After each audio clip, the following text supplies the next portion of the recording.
Let's do this. The Cult of Hockey podcast by the faithful and for the faithful. I'm David Staples of the Edmonton Journal, and I'm here tonight with Bruce McCurdy. Welcome, Bruce. Hey, David. How are you tonight?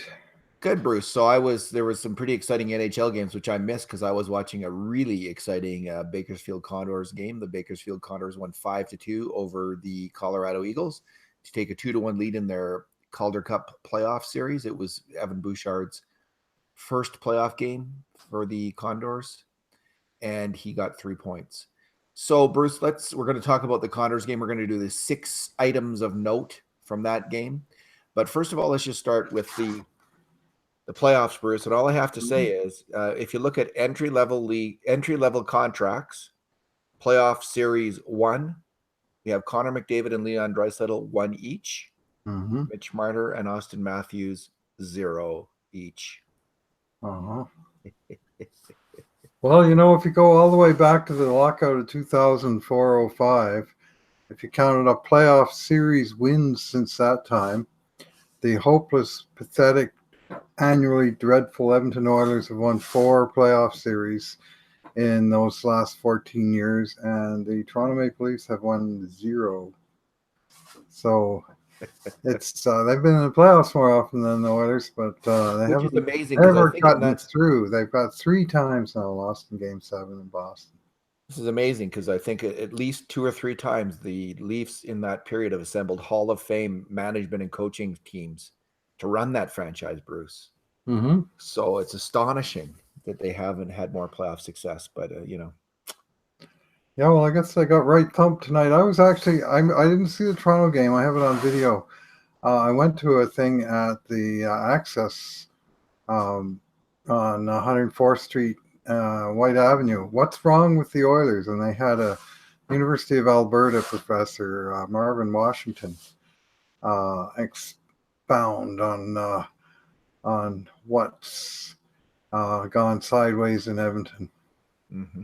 And it was quite an interesting thing, but I was just following the Leafs game on video, but I got a big eyeful of the incredible third period between Vegas and San Jose, where Vegas was home and cooled up 3-0 midway through the third, San Jose going nowhere.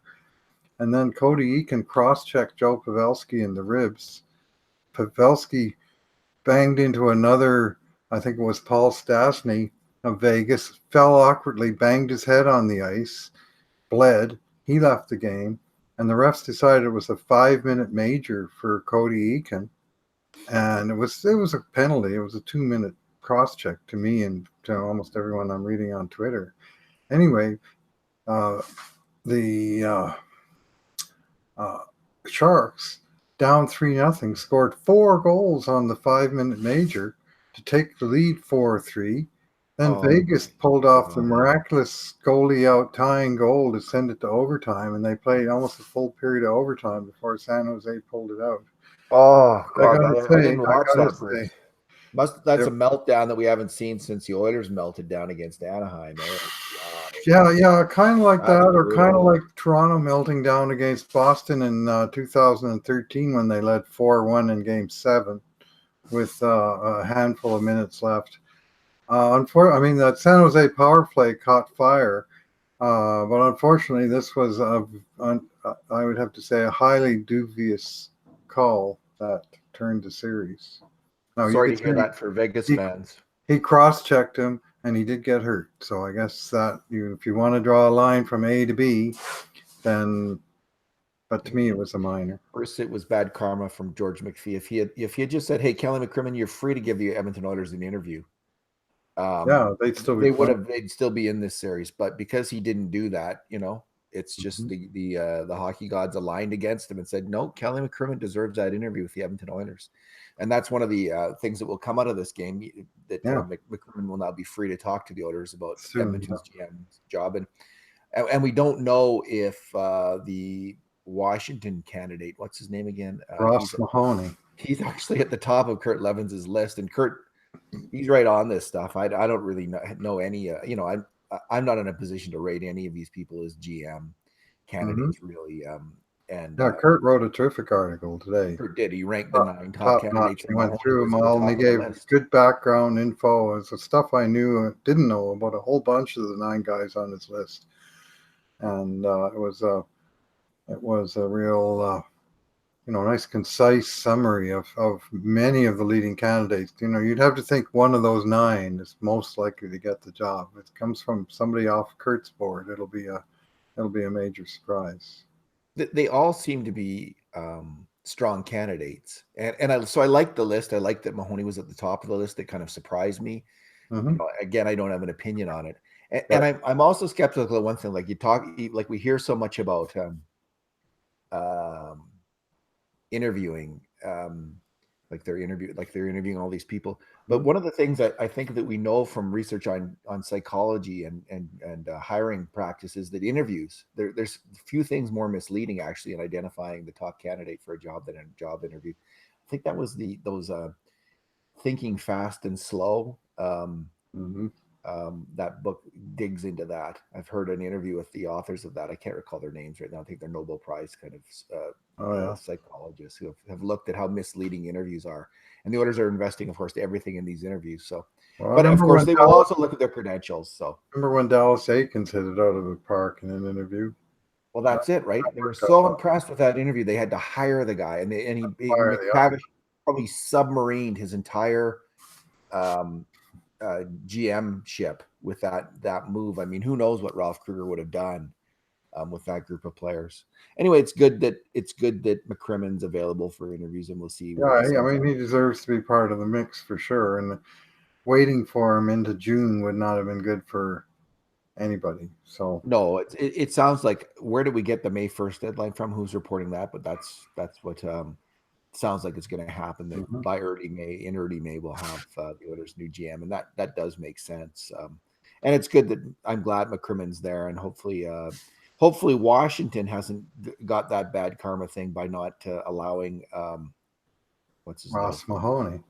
Mahoney, the famous Ross Mahoney, who 62-year-old Ross Mahoney. That was the part that surprised Nothing me. wrong with being 62, I'm sure, Bruce. Well, he's younger than me, but I mean, he was the oldest candidate on the list, and Kurt thought that might actually work against him, but we'll see. I mean, I knew the guy had been around for a while. I just hadn't taken in that he was not exactly a young buck anymore. But yeah, he's got a good long record with the Caps. And anyway, they could be out tomorrow for all the way these playoffs are going. Man, there's no telling. All right, let's do our 6 items of note from Bakersfield's game, Bruce. I'll start it off. Sure. And the Bakersfield team just came out. They didn't come out storming, but they sure came out hitting a lot more, and with a very overt strategy. I think a Jay Woodcroftian strategy at play. And the whole idea, I think, it wasn't shoot it in and win the puck. It was carry the puck in, because the Bakersfield team has enough skill to do this. Carry the puck in under control, work the puck low, and then go back to the point and get as many point shots on net as you can with players screening the net. And Bruce, they scored 4 of their 5 goals with that strategy tonight. Off of point shots. And it was one unusual thing they did was they got Evan Bouchard in the game as a 7th D man. They used 7D. Yeah, that was. I thought they'd get him in there at the expense of Logan Day possibly, but in fact, he and Logan Day were both on the point on the power play. Yeah, and Bouchard didn't. I'll just move quickly to my second item of note because it's related to it's Evan Bouchard, and he got 3 points, and 2 of them came on point shots. One that went in off Polei. I'm not exactly sure because the video replay isn't exactly high quality. Well, the goal is officially credited to Polei. And then Bouchard fired in one on his own with Mitch Callahan in front of the net. And Bouchard, so he played just a cameo role. I don't think he played more than 10 minutes in the game, Bruce. But he got the 3 points. And when that guy fires from the point, it's like David Beckham with a free kick. He's that deadly, skilled, accurate. Like, this is a high-level NHL skill that Evan Bouchard has. And I can't, he didn't play enough in the rest of the game for me to comment on his play other than that. But this one skill that he has is NHL All-Star caliber. Shooting the puck? shooting the puck from the point.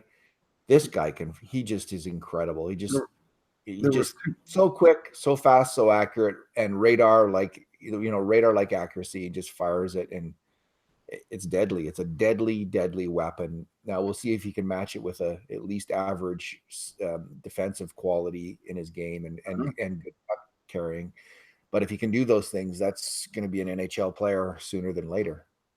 Well, I noticed two other plays where he snuck in off the point for a backdoor play, and he just came out of nowhere, and the other team just had no idea where he was. And of course, his teammate had the puck behind the net, so he could see him and picked him out with a pass for a dangerous chance.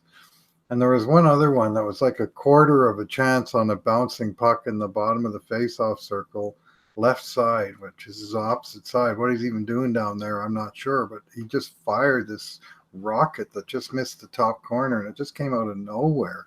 Yeah, I remember.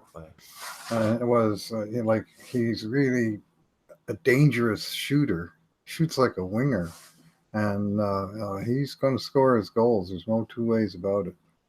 So let's go with something you noticed. Okay, well, I'm going to talk about the other Evan Polei, former Red Deer Rebel. And a player I've liked since he was a Red Deer Rebel, to be honest. Saw him score a goal in double overtime in Red Deer Centrium one time against future Oilers draft pick Stuart Skinner, as it turned out. And what I liked about him in Red Deer is the same things that I like about him in Bakersfield. And, I really hope they sign this guy to an NHL contract. Like, he doesn't have huge stats, but he's just getting better each year. I'm not sure that there's NHL upside, but I'm not sure there isn't. I do know that he's a very sort of exuberant character guy. He's got his teammates back, but he has skill. He's not fast, but he's got good hands. He's made good passes, and he's finished off plays. And tonight he finished off 2 and added an assist for 3 points of his own, 4 shots on net, +2, 10 minutes in penalties. Like, he was very, very actively involved right to the final buzzer when he got involved in an altercation in this game. And you know what he reminds me of? And this is in the lowercase, but the same kind of playing style as Patrick Maroon.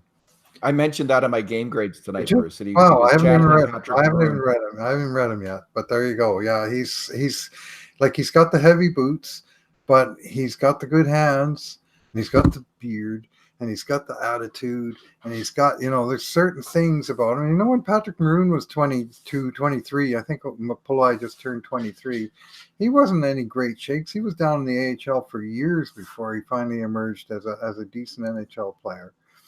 And I'm not saying that's how this guy's going to turn out. I'm just saying he's worth keeping an eye on. If I were the Oilers, I would invest an NHL two-way contract in him going forward. Now, at the same age, Patrick Maroon was quite a bit better scorer at the AHL level. Yeah, but I think you're goals, but I think that so Polei had 9 points in 30 games in his first AHL season last year, then 20 points in 53 games. Now I think he's probably going to get an NHL contract, and I think he's probably going to play a top 6 role in Bakersfield next year. Maybe so. And I think we'll see that's going to be the crucial season for Polei. He's going to have to get about 40 to 50 points next year, Bruce, in order to advance to the NHL. But I would not be at all surprised to see Evan Polei, not next year, but the year after that, challenging for a 4th line role in Edmonton. And I agree with you. He's got a lot of game. He's a smart, aggressive player. He's not fast, but he might be fast enough, at least for a couple years. I don't think if he has an NHL career, we're looking at a long NHL career, but we could be looking at an NHL career that lasts 2 or 3 years. And he makes some significant contributions to the Oilers in those 2 or 3 years. And so good for him. Bruce, let's go with item. This will be our 4th item of the 6 things we noticed. What else did you notice? I noticed finally, even though they've still all got 0 points in the series, some better stuff from the young Bucks line of Bakersfield. Tyler Benson, Cooper Marody and Josh Curry. Not that Curry is that young of a buck, but he's an example of a guy who did play under an AHL contract and finally signed a two-way deal and actually made it into the NHL this year. It is possible. And he did it at age 26. But particularly Tyler Benson caught my eye with a couple of very nifty plays. One a terrific pass, and another time when he took a pass himself low down on the edge of the crease and went back between his legs and tried to roof it under the bar. And only a very strong save by an excellent goaltender, Pavel Francouz in Colorado, was able to. I think he got kind of his shoulder on that one because he did the McDavid thing, back through the legs. Though he wasn't skating at 100 miles an hour, but the same idea, changed the shooting angle, and it very, very nearly worked. And he's a creative guy, and he's got some chops, and he's got them in traffic, and it's always nice to see that sort of thing. And as an aside, Pavel Francouz will be a free agent this summer, and he's possibly a player of interest. I was just going to say sign him up. Like, he had a really strong season in the AHL. He was strong, been strong in the KHL. If he's a free agent, he'd be an excellent challenger for free agent until they sign him. They sign him to a 1-year deal, and as I understand it, he doesn't have. I don't think he has rights, RFA rights. Okay, so Bruce, here's item number 5 on the 6 things that we noticed. I'm going to go with Luke Esposito, and I don't know if let me just look up Luke Esposito's stats here. I don't think, Bruce, he's on an AHL contract. He's 24 years old. He went to Harvard University. I didn't know that. 4 years at Harvard, and he played he got 24 points in 63 games this year. He's 25 years old. I don't think he's any kind of an NHL prospect. But man, Bruce, he's rapidly turning into one of my favorite Bakersfield Condors. And he hustles, he hits, he plays a really smart game. He kills penalties. He's a total glue player. And tonight he made a play that maybe was the key play of this series, like the turning point of the series. He's on the penalty kill. Bakersfield has been out shooting the Eagles a lot, but they were only up 1-0. The game could have gone either way. They're on the penalty kill, and Esposito gets into the offensive end. He wins the puck down there. He takes the puck behind the net. He sets up Gambardella in the slot. All right. Gambardella scores to make it 2-0. It was the kind of hustle, skill, excellent timing play that it's an electrifying play in a hockey series, and Luke Esposito made it. So good for him. What a fantastic play. And I really I think that the heart of this team is Gambardella on the attack and Stanton on defense. Actually, like, these two players are the real leaders, on ice leaders of this team. They're just such smart, gritty hockey players. But Luke Esposito is another in that role. And Bakersfield is actually gifted with a number of players like Polei, Esposito, Dave Gust, these kind of bottom line players, and Callahan, who, if there's one thing that really gives me hope, it's in terms of Bakersfield going far in the playoffs, is these guys. Because we can see already, like, the Marody, Benson, and Curry line can be shut down now and then, and will be shut down now and then. You can't count on it. And Starrett is a good goalie, but he's not going to – I don't think he's the kind of goalie who's going to win you series on his own. But they have enough of these kind of players. Bottom 6 is pretty darn good to it really is, Bruce. And it's a huge advantage for Bakersfield. And it's been a difference, maybe the difference, along with Gambardella's play and Patrick Russell's play this series so far, which I expect Bakersfield will close out the series. I expect these AHL contract guys to be noticeably weaker, but Polei, Gust, Esposito, they are on the bottom 6, so I guess you could argue they're weaker. But man, they can play the game. And, they generally, those AHL guys, they have one specific weakness that might be holding them back. Like in Polei's case, probably foot speed. Same with Esposito. Yeah. And size. He's not a big player. But they got game. And, watching them as a fan of the blue and orange, I'm quite confident when they throw them over the boards. It's not like hide your eyes for 3 shifts until Connor and Leon get back out there. It's actually these guys are fun to watch, and they got a lot of ingredients in place there in Bakersfield. Yeah, Esposito must be a Shirley hiring. He went to Harvard. Like, isn't Shirley a Harvard man himself? And they really have leaned heavily on U.S. College signings, and not all of them have worked out. Like they signed a Larkin and what's the other guy? Not Vesey, but Vessel. No, just wait. No, Vessel's worked out, and Vesey hasn't worked out so well. Yeah, Vessel's pretty. Vesel had a good game. So it doesn't always work out, but they have found some pretty good depth players. And I think certainly done a better job than the previous regime of identifying those kind of depth players. Didn't do so well that one year. Who's that guy that you always picked on them for hiring 2 years ago, signing up 2 years ago? He was like 25 and he never played another.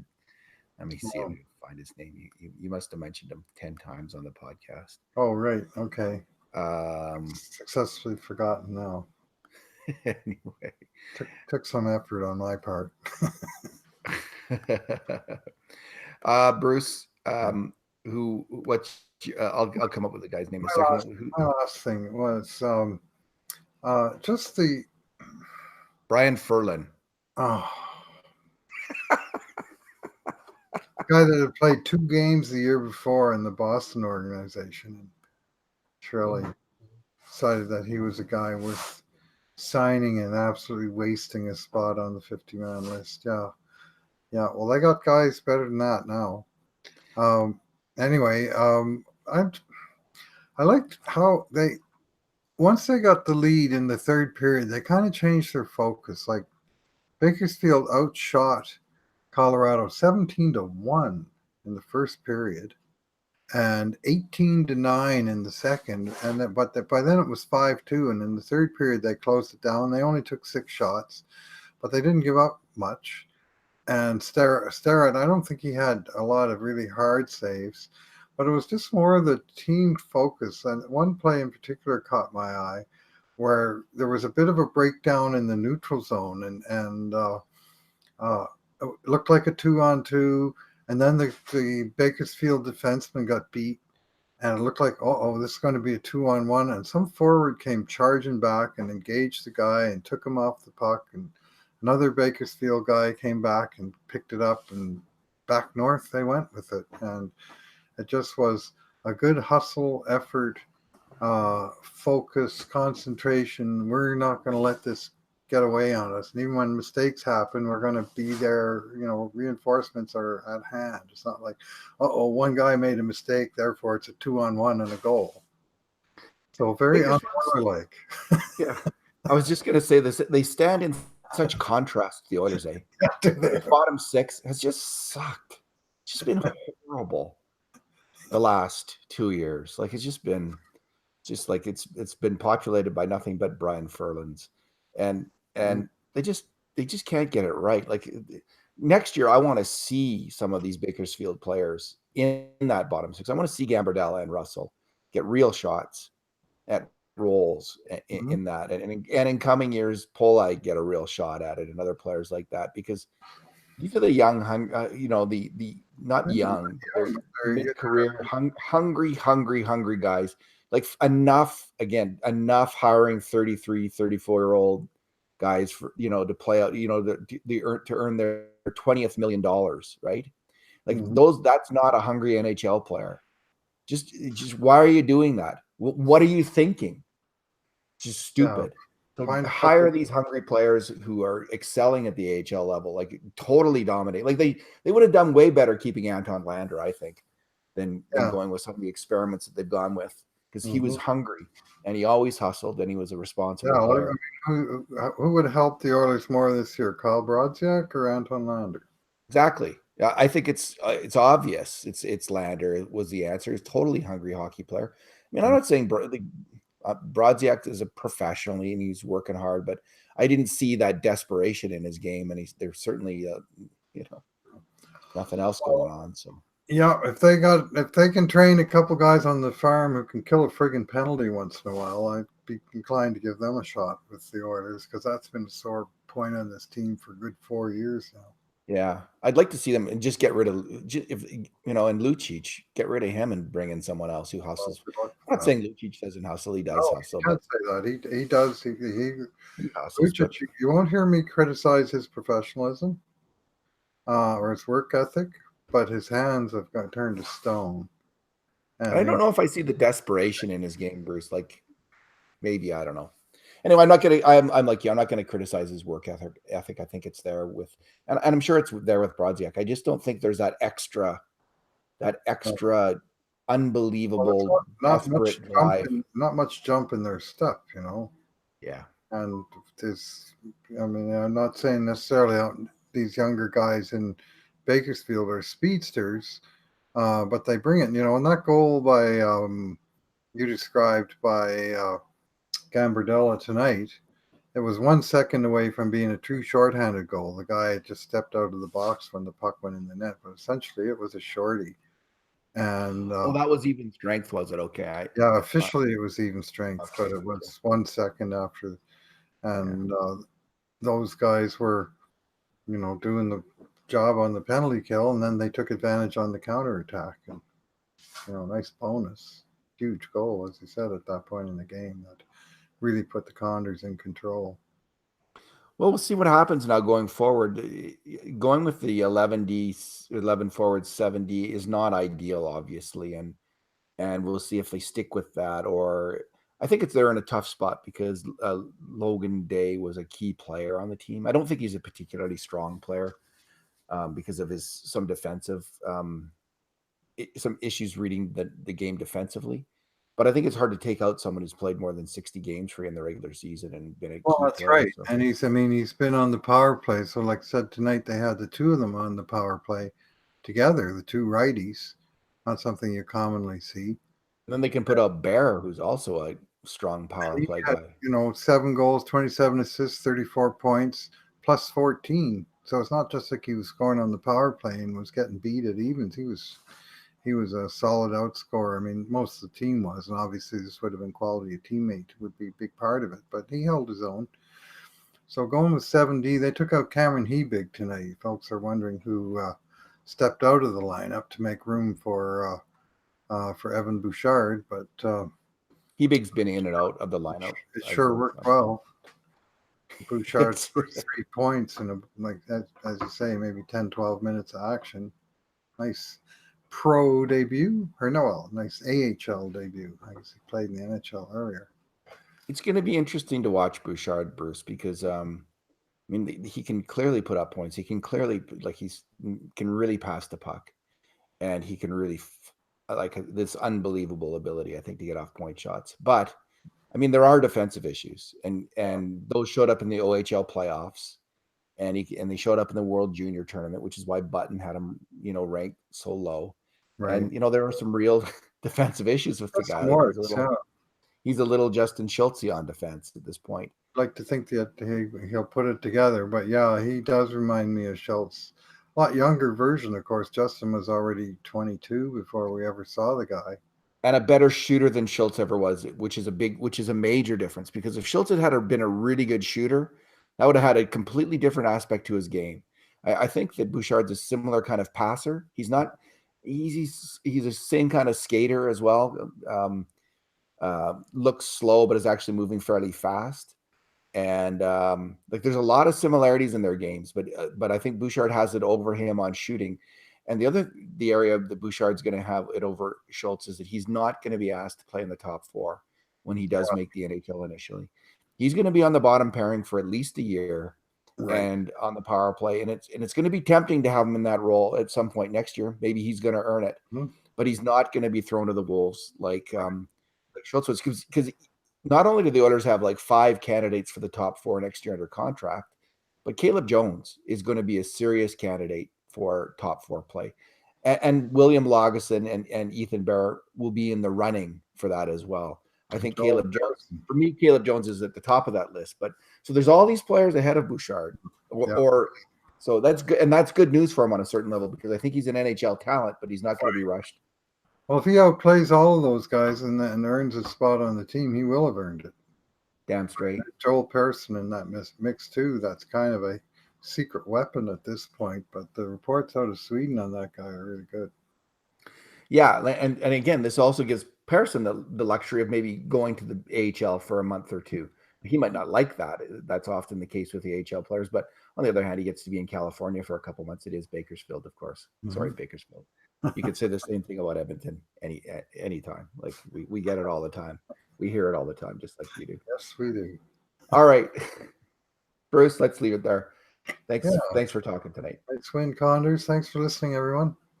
And in the meantime, and in between times, this has been another edition of the Cult of Hockey podcast.